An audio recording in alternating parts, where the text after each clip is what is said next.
vitamin D. I know that in Australia, especially during winter in Melbourne, we lose a bit of that. I do believe that every Australian, more or less, needs to take vitamin D because almost none of us get enough sunlight, and we need vitamin D to absorb calcium from the diet. So if you don't absorb calcium from the diet, you'll be absorbing it from your bones. And low bone density is a massive, massive problem for us. There's nothing worse than being immobilized due to a fracture.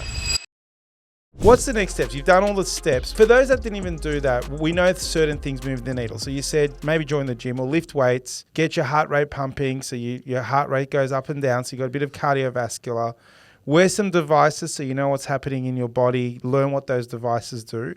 Do you recommend the continuous glucose monitor? I've always really wanted to wear one. It's not my first recommendation. My first recommendation would be a set of scales at home. Scales, didn't even think Just of it. scales. I have to say, she's going to hate me telling this. My wife weighs herself 4 times a day. Okay. And I'm like, what are you doing? You're currently obsessed. She's grammaging her weight. She manages her weight to grams, man. We take the scales overseas. But you think about it, we've all done this. We've all been on a health kick, and let's say you're trying to lose a few kilos. You're on the scales twice a day, right? Yeah, when you're doing it, right? When you're doing it, and when you're low self-esteem, and you know you're not losing weight, and you're eating pizzas and takeout and all that sort of crap. You're not on the scales. You don't go near the scales because you know what's happening, right? But if you could force yourself to go on the scales, even when you're doing that behaviour, it would change the outcome. It would, wouldn't it? I don't go on the scales because I only go on the scales when I know I'm doing good work. I'm there. Trying to lose. Yeah, sure. That's everyone, right? That's everyone. So definitely do that, and then. But you ask about a CGM. I mean, who's going to look at it for you? So unless you're, look, they're not that difficult. They need. I've been guiding patients on their use for years now, and the technology's not perfect. You need understanding of that. You need to calibrate. You need to know how it fits into an overall health picture. Yeah. And you need to be the type of personality that doesn't panic. Yeah. If you see a really high or really low number. Yeah, because that's the other thing. We also got to look after the mental health side of things. But in terms of we had a meeting not long ago, and we talked about, peptides and vitamins and things like that.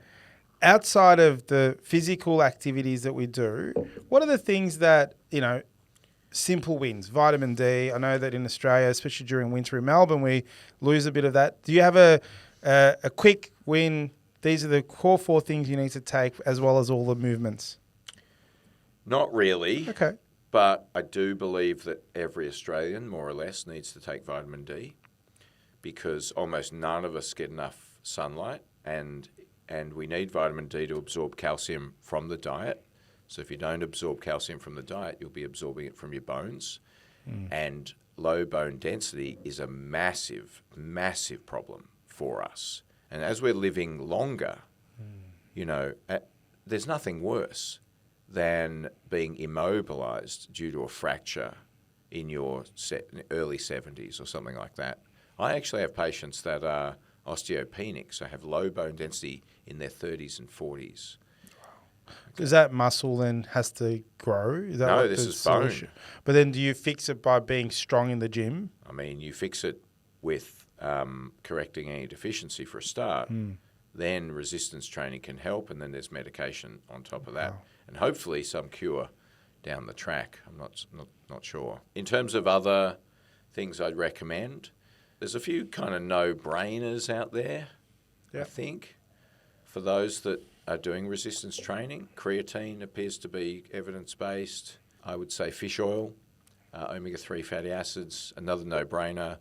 People with the highest levels of omega-3 have a much lower all-cause mortality than those with the lowest levels, and almost no one in this country eats enough fish. And that they're essential, so you need to eat them to get them. You can't make them yourself.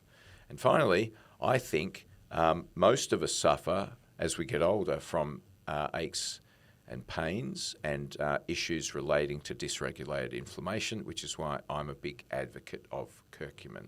Curcumin. And in particular, as you know, I have a supplement company based in the UK called Kirk, which has taken us a long time to develop the curcumin product that we now have, which is really well absorbed and really well liked by customers in terms of its anti-inflammatory, pain relieving effect. And it's natural, so it's not a drug. Synthetic.